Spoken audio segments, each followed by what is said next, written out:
एक छोटे से गांव में नंदू नाम का एक लकड़हारा अपनी पत्नी मंजू और बेटे बिट्टू के साथ रहता था। नंदू शनि देव का परम भक्त था और हर शनिवार को शनि देव के मंदिर में जाकर काले तिल और सरसों के तेल से शनि देव की उपासना किया करता था। उसका रोज का काम था जंगल से लकड़ियों को काट के लाना और उसे एक होटल के मैनेजर को बेचना, जिससे उसे रोज 50 रुपए मिलते थे।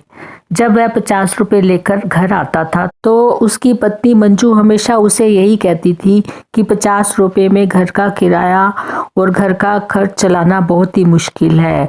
बिट्टू की पढ़ाई लिखाई का खर्चा भी है, तुम और कोई काम क्यों नहीं कर लेते।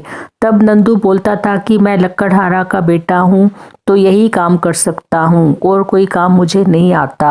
एक दिन वह रोज की तरह लकड़ियां काटकर जब होटल के मैनेजर के पास पहुंचता है तो होटल के मैनेजर ने नंदू को बोला कि कल से तुम लकड़ियां लेकर मत आना, मैंने गैस का कनेक्शन लगवा लिया है, इसलिए अब मुझे लकड़ियों की ज़रूरत नहीं है। यह सुनकर नंदू बहुत ही निराश हो जाता है और एक ढाबे में जाता है और ढाबे वाले को बोलता है कि मेरी लकड़ियां बहुत ही सूखी हैं, क्या तुम खरीदोगे। लेकिन ढाबे वाले ने भी लकड़ियां लेने से इनकार कर दिया। निराश होकर वह घर आ जाता है। यह देखकर उसकी पत्नी बहुत तेज चिल्लाने लगती है कि तुम लकड़ियां आज घर क्यों लेकर आ गए। तब नंदू ने अपनी पत्नी को सारी बात बताई।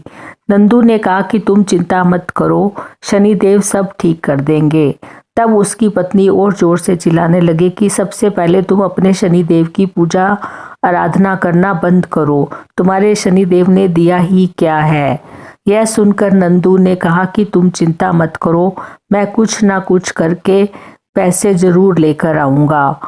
तब उसकी पत्नी ने कहा कि आज ही खाने के लिए कुछ नहीं है, हम सब क्या भूखे मरेंगे। तब नंदू ने कहा कि तुम्हें अपने खाने की पड़ी है, मैं तो यह सोच रहा हूँ कि शनि देव को चढ़ाने के लिए तेल और काले तिल मैं कहाँ से लाऊंगा। इस तरह से वह निराश होकर अपनी कुल्हाड़ी उठाता है और बाहर निकल जाता है। कुल्हाड़ी लेकर वह एक राशन की दुकान पे जाता है और राशन की दुकान के मालिक को बोलता है कि आप मेरी ये कुल्हाड़ी गिरवी रख लीजिए और इसके बदले में मुझे थोड़ा खाने का सामान और थोड़ा काले तिल और सरसों का तेल दे दीजिए। उस दुकानदार ने कहा कि मैं ये सब काम नहीं करता, लेकिन मैं तुम्हारी हालत जानता हूँ इसलिए मैं तुम्हें दे रहा हूँ, लेकिन तुम जल्द से जल्द मेरे पैसे मुझे लौटा देना और अपनी कुल्हाड़ी लेकर जाना।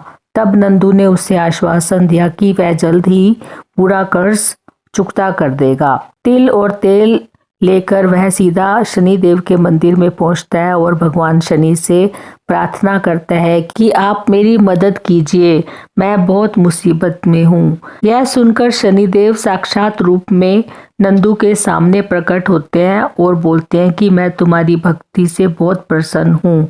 यह कहते हुए शनिदेव नंदू को एक कुल्हाड़ी देते हैं और बोलते हैं कि ये कुल्हाड़ी तुम ले जाओ और तुम लकड़ी को जो भी आकार देना चाहो इस कुल्हाड़ी को बोलना और तब लकड़ी काटना। तुम जो आकार बोलोगे यह कुल्हाड़ी उस लकड़ी को वही आकार दे देगी। यह सुनकर नंदू बड़ा खुश होता है और शनि देव जी का धन्यवाद करता है, उन्हें प्रणाम करता है और कुल्हाड़ी लेकर घर आ जाता है और आकर अपनी पत्नी को सारी बात बताता है। तब उसकी पत्नी ने कहा कि जब तक मैं अपनी आंखों से नहीं देखूंगी मुझे इस बात पर विश्वास नहीं होगा।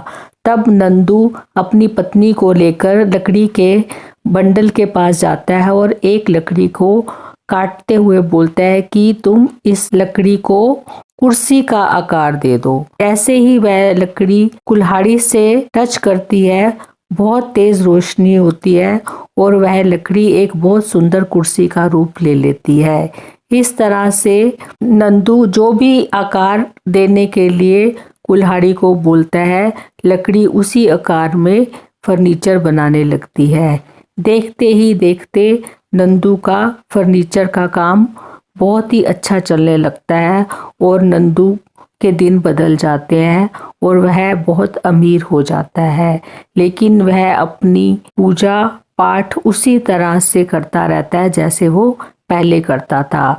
जब वह बहुत अमीर हो जाता है तब भी वह एक बहुत बड़ी धर्मशाला बनवाता है जिसमें सब गरीब लोग आकर निशुल्क रह सकते हैं और उन्हें निशुल्क भोजन भी मिलता था। इस तरह से नंदू का फर्नीचर का काम बहुत अच्छे से चलने लग गया और वह देखते ही देखते बहुत अमीर व्यक्ति बन गया। लेकिन इसके बाद नंदू के साथ साथ उसकी पत्नी ने भी शनिदेव की पूजा अर्चना करनी शुरू कर दी और उनकी श्रद्धा शनिदेव के प्रति और भी ज़्यादा बढ़ गई।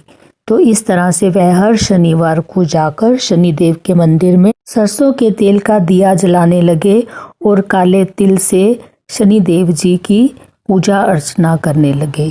तो ये थी आज की कहानी। आई होप आपको पसंद आई होगी। Thank you so much for watching the video. Thank you once again.